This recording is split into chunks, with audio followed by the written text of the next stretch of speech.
I am the Tofu Golem. Please enjoy the video. You begin by getting practical.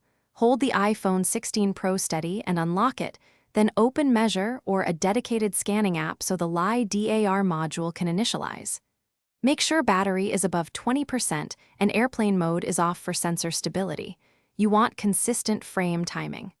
Once done, frame the subject at chest to hip height, move slowly, and keep the phone at roughly 1 to 2 meters from surfaces.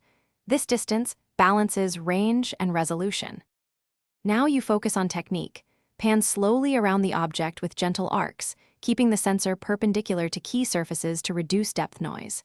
Make overlapping passes, front, sides, and top, because Lidar fills gaps when combined with photographic texture data.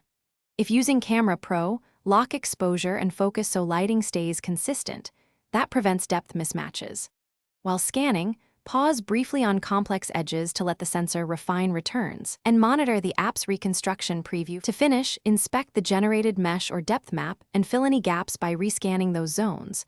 Small, targeted passes are faster than full rescans. Once satisfied, apply cleanup tools in the app, then export as OBJ, USTs, or point cloud for editing. Choose formats based on your pipeline.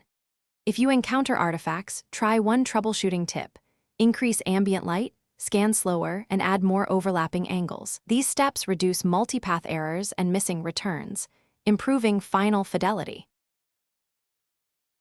Thanks for watching. Consider subscribing if we helped you today.